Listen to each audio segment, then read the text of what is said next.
একজন মানুষ যখন অসুস্থ হয়, অসুস্থ মানে মানুষটি মুমূর্ষ ব্যক্তিতে রূপান্তরিত হয়, তার মানে লোকটির জান যাবে যাবে ভাব, এরকম একটা অবস্থা আছে। তখন আমরা অনেক কাজ করি যা কুরআনেও নেই, যা হাদিসেও নেই। লোকটির জান বের হবে ভাব, মৃত্যুবরণ করবে ভাব। এরকম সময়ে আমরা একটি কাজ করে থাকি। সেই কাজটি হলো আমরা ওই ব্যক্তির মুখে জুস দেই, ওই ব্যক্তির মুখে আমরা পানি দেই, ওই ব্যক্তির মুখে আমরা দুধ জাল করে দেই। ভাইজান, আপনাকে বলতে চাচ্ছিলাম, ওই লোকটি তখন কিন্তু কোনো কিছু খেতে চাচ্ছে না। ওই লোকটি পরকালের জগতের কথা চিন্তা ভাবনা করেছে। তার মানে আপনি ওই লোকটিকে দুধ খাওয়াচ্ছেন, জুস খাওয়াচ্ছেন। আবার কিছু লোক কি করেছে, ওই ব্যক্তিকে ঘেরাও করে বসে সূরা ইয়াসিন পাঠ করেছে। আবার কিছু লোক কি করেছে, ওই মাদ্রাসা থেকে পোলাপান ডেকে এনে কোরআন মাজিদ তেলাওয়াত করাচ্ছে। আবার কিছু লোক কি করেছে, আমার বাপ অসুস্থ, আমার বাপের জন্য একটা খতম দিতে হবে, আমার বাপের জন্য জালালি খতম দিতে হবে। আমি আপনাকে আমার একটা অভিজ্ঞতা থেকে আপনাকে কিছু কথা বলি।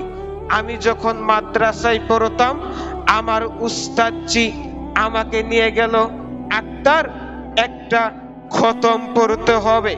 খতম পড়তে গেলাম। খতম পড়তে যখন নিয়ে গেল, যখন আমার বন্ধুরা খতম পড়তেছে, খাবার আগ মুহূর্তে আমরা ভালো কিছু পড়লাম। যখন দেখলাম সামনে মুরগির আন, তখন আর মাথা ঠিক থাকে না। তখন আমি আমার বন্ধুদের বললাম, তাহলে খেতে হবে। সকাল থেকে আমরা তো পড়ালেখা পড়ছি, খতম দিচ্ছি, তাহলে আমরা এখন খাবো, তাড়াতাড়ি খতম পড়ো। কি পড়লাম কি না পড়লাম, পাতা প্রত্যেকটাই শেষ করলাম, কিন্তু একটুও পড়িনি, খতম শেষ। কথা বুঝতে পারেননি মনে হয়। এই খতমের নাম দিলাম তখন থেকে বাটপারি খতম। কি খতম? কথা বলেন। বাটপারি খতম। এই খতম হচ্ছে চিটারি খতম।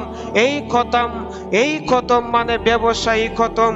এই খতম মানে মানুষকে বোকা বানিয়ে হুজুরের পকেট মানে গরম করার খতমের নাম হচ্ছে জালালি খতম। বলেন কথা ঠিক কিনা?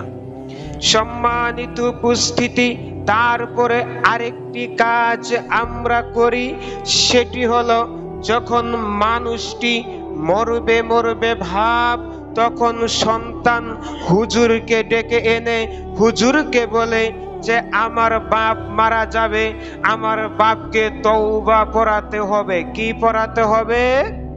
তওবা। সূরা তওবা 18 নম্বর আয়াত দ্বারা প্রমাণিত হয়েছে ওই লোকের তওবা কবুল হবে না যে লোক মৃত্যুবরণ করবে ভাব। এমন তো অবস্থায় ওই ব্যক্তিকে তওবা করালে ওই তওবা কবুল হবে। আমার সাথে একটু কথা বলবেন, ঠিক আছে? আমার সাথে কি একটু কথা বলবেন। তাহলে তওবা করতে হবে ক্ষমতা থাকাকালীন। কি থাকাকালীন? ক্ষমতা। এখন আপনি যুবক আছেন, আপনার জেনা করার ক্ষমতা আছে। এখন আপনি জেনা করার ক্ষমতা আছে, আপনি না বুঝে একটা জেনা করেছেন। এখন ওই জেনা করার পরে আপনি বুঝেছেন যে ওইটা পাপ। ওইটা কি? কথা বলেন। পাপ। তো এখন আপনি বুঝার পরে ওই জেনা থেকে যদি আপনি তওবা করেন, আপনার ক্ষমতা থাকাকালীন, আপনার যৌবন থাকাকালীন, তাহলে ওই তওবা কবুল হবে। বলেন কথা ঠিক কিনা? কথা বুঝতে পারেন? ওই তওবা কবুল হবে। মুরব্বি সারা জীবন আকাম করেছে। কথা বুঝতে পারেননি? মুরব্বি সারা জীবন সুদ খেয়েছে, মুরব্বী সারা জীবন সুদ খেয়েছে, তার মানে ওই মুরব্বী তাহাজ্জুদ পড়েছিল, কিন্তু সকালবেলা ফজর সালাত আদায় করে মুরব্বী তার বাতর দিয়ে আইল দিয়ে যাচ্ছিল আর কামলাকে বলছিল সুবহানাল্লাহ সুবহানাল্লাহ তাসবিহ গুনেছিল, আর ওই কামলাকে বলেছিল তুমি আমার আইলটা একটু কেটে নিও। বুঝতে পারেননি মনে হয়। তো ক্ষমতা যখন চলে যাবে তখন আপনি যদি তওবা করেন, ওই তওবা দিয়ে আপনার কোনো উপকার হবে না। তার মানে মানুষ যখন মারা যাবে, ওই মারা যাবে যাবে ভাব, তখন আর কি করা যাবে না, তওবা পড়ানোর কোনো সুযোগ নেই। আর একটি হলো আপনাকে যে কথা বলতে চাচ্ছিলাম সেটি হলো কোরআনকে খতম করা যাবে না। আমরা যারা মাদ্রাসার ছাত্র আছি, আমরা যারা মুরব্বী আছি, খুব মনোযোগ দিয়ে শুনবেন। কোরআনকে খতম বলা যাবে না। আমরা খতম অর্থ বুঝি তোকে মেরে ফেলবো, আর আমরা যখন বলছি কোরআন খতম করব, তখন আমরা কি বলছি, কোরআনকে মেরে ফেলবো। আপনাকে বলতে হবে সূরা ফাতিহা থেকে সূরা নাস পর্যন্ত আমি পড়ব, তার মানে পুরা কোরআন মাজিদ তেলাওয়াত করব। আজ থেকে এই অভ্যাসটা আপনারা ছেড়ে দিবেন।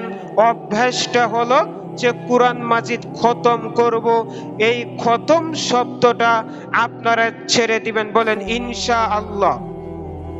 তারপরে হলো ওই লোকটির নিকটে, অসুস্থ ব্যক্তি মুমূর্ষ ব্যক্তির নিকটে করণীয় কাজ কি?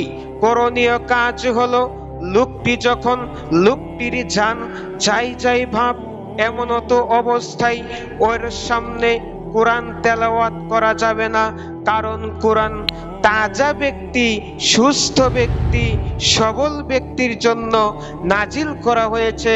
কেননা হুদাল্লিল মুত্তাকিন, ওই হুদাল্লিল মুত্তাকিন মানে এই কোরআন যারা পড়বে তারা মুত্তাকি হবে, তারাই হেদায়েত প্রাপ্ত হবে। তার মানে ওই ব্যক্তি, যে ব্যক্তি মৃত্যুর সাথে পাঞ্জা লড়তেছে, ওই ব্যক্তির আর মুত্তাকি হওয়ার সুযোগ নেই। এখন ওই ব্যক্তির সামনে যা করতে হবে, রাসূল সাল্লাল্লাহু আলাইহি ওয়াসাল্লাম বলেন, আল্লাহর নবী বলছেন যে মানুষ যখন মুমূর্ষ ব্যক্তি অবস্থায় পড়ে যাবে, তখন ওই ব্যক্তির নিকটে তালকিন করতে হবে, লাক্কিনু মাউতাকুম লা ইলাহা ইল্লাল্লাহ। মুমূর্ষ ব্যক্তির নিকটে যা তালকিন করতে হবে সেটি হলো লা ইলাহা ইল্লাল্লাহ।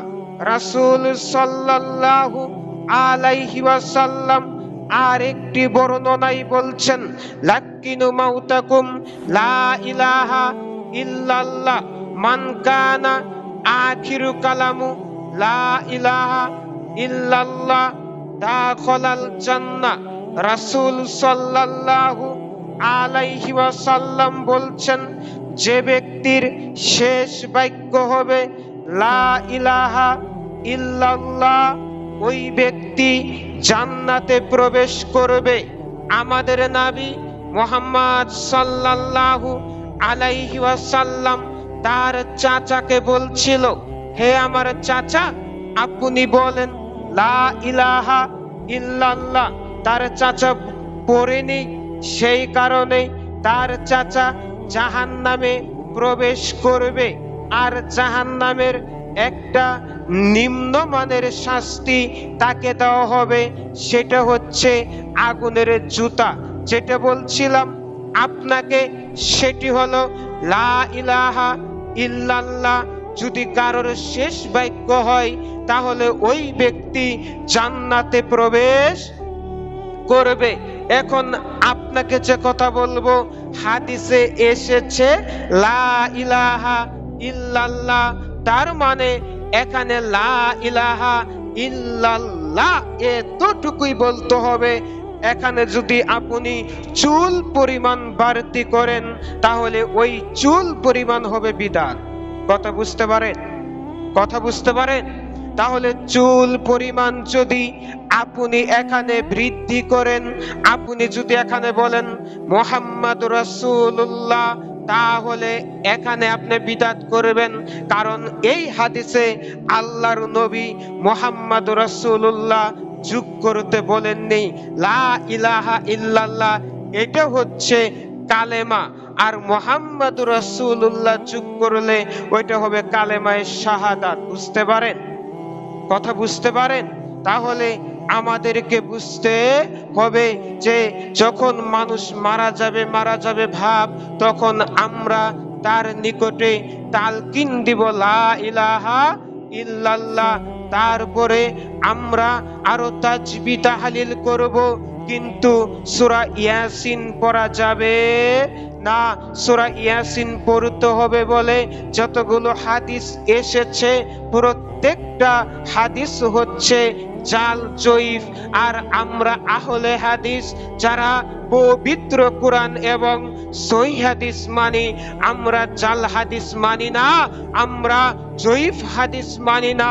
দুনিয়াতে জাল টাকা দিয়ে যেরকম বাজার করা যায় না, দুনিয়াতে জাল টাকা দিয়ে যেরকম আলু কিনা যায় না, যেরকম পটল কিনা যায় না, যেরকম বেগুন কিনা যায় না, যেরকম মাছ কিনা যায় না, ঠিক জাল হাদিস দিয়েও মানে পরকালীন কোন আমল করে জান্নাতে যাওয়া যাবে